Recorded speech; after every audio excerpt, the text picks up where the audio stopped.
If I hold up this apple, all of our frames of reference are very different, and they dictate how we define this simple fruit, this apple. Now, if I were a farmer, what would this apple represent? Money? Crop? If I were in, say, the ministry, what would this represent? Adam and Eve, Garden of Eden. If I were a techie in computers, what would this represent? I heard that. Apple computer, absolutely. How about if I were in healthcare? Healthy snack, yeah, good fruit. How about if I were a school teacher? Sucking up. Now, dependent on our frames of reference, depending on what we have learned, this means something different to each person. And that's why it is my personal job to make sure that we have common definition. Because this is where conflict happens. And I'll tell you what I know about conflict. If you have conflict in your life, it's your fault. If you have issues with other people, it's your fault. So what are you going to do to change it? Are you going to be more flexible? Are you going to get rid of them? You're going to get rid of those friends? It is totally 100% up to you. I have had to learn how to be a better person. And these are learned skills. Biggest problem I have, they're not taught in school today. They should be, but they are not. We really need to make sure that we become the role model for our children and for other people, whether you're a leader in your company, a leader within your social groups, whatever it might be. It is your job to make sure that you're doing that. Now, how many of you have someone in your life that comes to work like this? And they'll come dragging in, and they'll say, "You won't believe what happened." Then they'll go to the next person, they'll say, "Ed, you won't believe what happened." Then they'll go to the next person, they'll say, "You won't believe what happened." See, and they can suck the life out of a work team in about half a day, right? Now, I will no longer let this kind of person influence me. I will create my own environment by using the TLC. And using it internally is important to make good choices, but it's also important to use it as a communication tool. So what I've learned to take personal accountability for my own environment, and what I will do is that I won't let them suck the life out of me anymore. They approach me, and I'll use the TLC, the take it, leave it, or change it on them. I use it internally, I use it externally. They come up to me and I'll say, "You know what I've learned in life? I've learned that I always have three choices. I can take it, which means I have a plan. I can leave it, which means I'm going to reject it or walk away from it. Or I can change it, which means I learn. I become more flexible. And then I will ask them this, and here is the key. So what's your plan?" And they'll say, "Well, you know, it's a jungle out there." And I'll say, "I know. And what I've learned in life is I always have three choices. I can take it, I can leave it, or I can change it. What's your plan?" And they'll say, "Well, you know, I have no control over very much." And I'll say, "I know. And what I've learned in life is I always have three choices. I can help me with this. I can, or I can. So what's your plan?" Now, I probably won't change this person, but what's going to happen? They're going to leave me alone. They're going to go suck the life out of somebody else. Because I have learned how to be flexible to that negative environment and how to use a tool that will ensure that I am moving forward, to make sure that I am in total control. It's a great, great technique to use. Some people are considered in this particular group, these are the squares. These are the people that are very well balanced. They're very even-keeled on every side. They're wonderful contributors, and they're really as solid as a rock. They're great. They have a lot of knowledge. They're really good. Now, how many of you might include yourself in this square group? Let me see a raise of hands. Okay, some hands up. Okay, then we have the circles.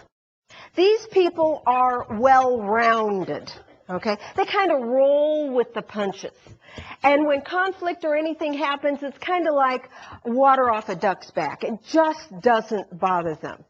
They get around, get it? They get around and really have a really good base. How many of you would consider yourself to be a circle? Let me see a raise of hands. Okay, we've got some hands up there.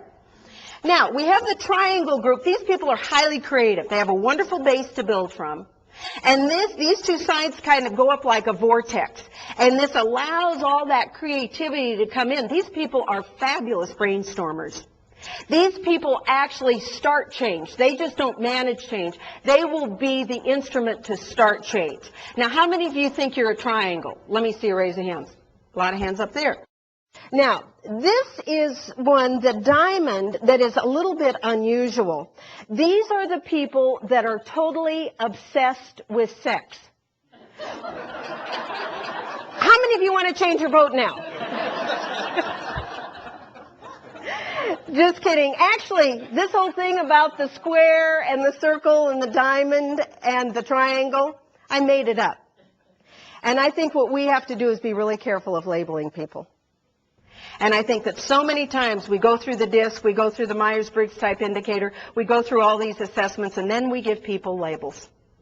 I think we have to look at our own flexibility. We have to have an understanding of where we are, but indeed we have to move on and be just a little bit different. Critically important for us to understand it is up to me. I have to be the CEO of myself.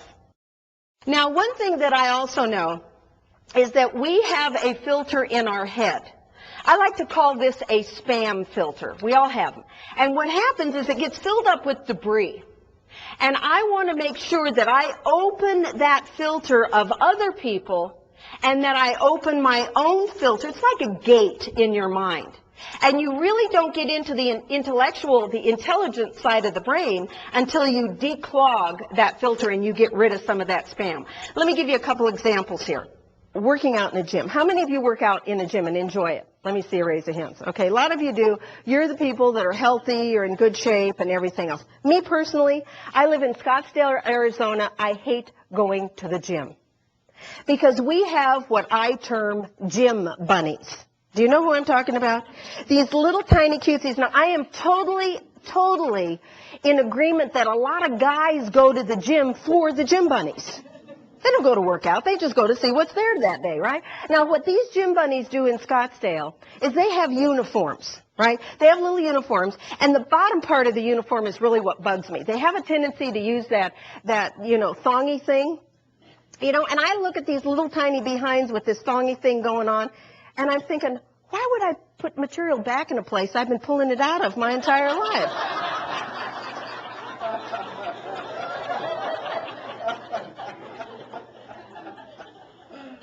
Where does that material go?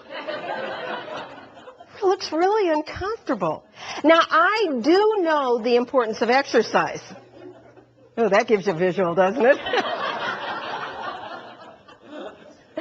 I do know the importance of health. I understand at the age of 60, eating and exercise is going to keep me healthy for a very long time. I hate the gym, have to work out, so what I do, every morning I get up and I do a half hour to an hour of something.